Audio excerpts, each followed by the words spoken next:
take my tools out to the old shop. I'm gonna grind till I can't no more. What are you doing? Just sit down. This is an interview, not a dance recital. So I know you've been in the industry well over 25 years and you've been at cartoons for over 13, but can you tell me a little bit more about yourself? So I don't remember exactly how old I was, maybe 10, I'm not really sure. But my dad was always into tinkering with electronics and building stuff around the house. And that meant a lot of trips to places like Radio Shack. And I remember walking into a Radio Shack on one of these occasions with him and walking down the aisle. It kind of zigzagged through the store. I got to see all the, the RC cars and the cordless phones and stuff. And there was a stereo playing. And they had it situated so that one speaker was on one side of the aisle, the other speaker was on the other side of the aisle. Left on the left, right on the right, that kind of thing. And as I walked down the aisle, I found myself in what I've, learned today to be the sweet spot, which I didn't really know what that meant back then, but I just remember how cool it sounded. So that really just developed my love of stereo recordings and music in general. And then as I got older, I got into cars and that kind of stuff. And then I realized that there was a correlation between cars and stereo. And I went from reading Car and Driver and Road and Track to reading things like Auto Sound Security and Car Audio and Electronics. It just really developed into this love and this passion that, I don't know, it sticks with me today. Do you have an installation specialty? Well, I guess you could say that I've developed a really strong attention to detail over the years. Whether it's, just in system design or, being able to break down every little detail for the client to help them understand what I'm going to be doing to their car, to making sure every panel in the car is fastened in a way that it's serviceable, so that OEM components can be gotten to without much effort. And what about your philosophy? Do it better today than I did it yesterday. That's simple, easy philosophy. Even if it's a car I've worked on many times before. I always try to find a better, more efficient way to do it, to always strive to move forward and make things better. Do you think your coworkers like you, or, what do you think? And because of that kind of philosophy, I think a lot of my coworkers think that, I'm a little OCD or maybe a pain in the ass, but I think that actually maybe helps to push them forward, and even me, because in the end of the day, it helps makes all of us better. Do you feel like you've been influenced by any other people in the industry? If so, who? Well, I've always pulled a lot of my motivation from my coworkers, the people around me every day. But there are several in the industry that I've never worked with, but I see the work that they do, and I've talked to them. That really pushed me. Tom Miller, his attention to detail is ridiculous. Justin Marks, his creativity and his execution on all of his builds, crazy.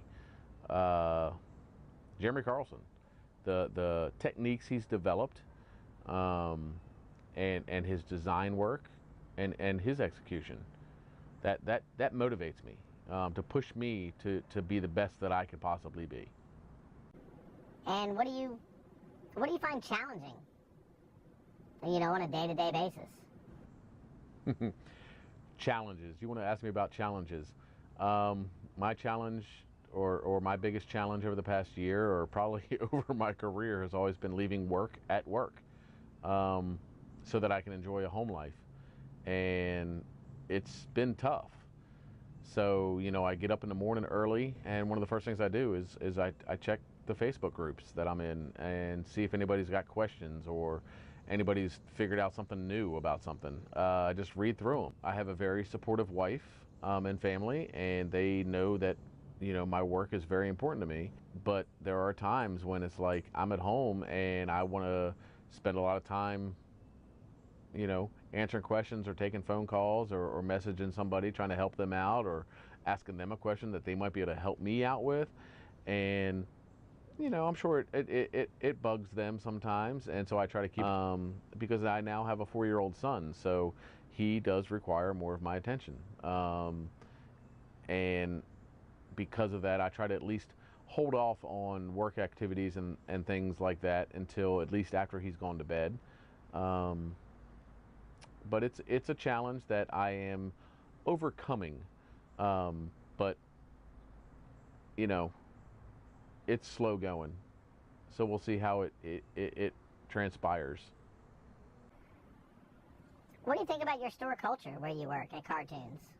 How do you think that is? The best way I can describe that I try to help out with the overall culture in the store is that on a daily basis, I try to go upstairs to the sales floor whenever needed and help the salesmen when they need it, when they ask for it, to help close the sale. Talk to the client, describe to the client what I'm getting ready to do to their car, maybe answer questions for them that the salesman maybe can't, as far as location of a, where's the controller going to go, where are the amps going to go, how's this going to sit in my car, am I going to still have room for my golf clubs, that kind of thing, just whatever it is. And I try to answer those questions and put the client at ease. And by doing that, I try to bridge the gap between the dreaded sales floor and the shop, because I've been in both places. I've been an installer much longer than I was ever a salesman, but I know the differences, and I know neither one can survive without the other. I mean, that's just the truth. So I try to help out whenever I can upstairs, and I hope that helps influence them to come downstairs and spend a little bit of time, in the install bay and see what we're actually having to do, so that they have a better feel for it. And I think it does. I think we get along really well. And that probably will answer another one of your questions as far as, what do I want the customers to remember? I want them to remember that I was involved from the beginning, talking to them, explaining to them what I'm going to do, how I'm going to do it, trying to meet their expectations, trying to go above and beyond their expectations. I just want them to remember that I'm doing everything I can to do what they are asking, and hopefully going above and beyond. So why do you think you should be part of the top 50 installers? Well, I think it's all of these things that I do on a daily basis that lead me to this desire to want to be a top 50 installer. I hope you see that, and I thank you for your consideration. And now please just enjoy a slideshow of some of the jobs that I've completed over the past year, and some of the ones that I'm actually currently still working on. Thank you. And if you really insist, you can go ahead and spit your lyrics while you're showing me these pictures.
take my tools out to the old shop. I'm gonna grind till I can't no more. I'm gonna take my tools out to the old shop. I'm gonna grind till I can't no more. Got my work shirt on my back, hashtag is attached, colored matte black, got the shoes that black to match.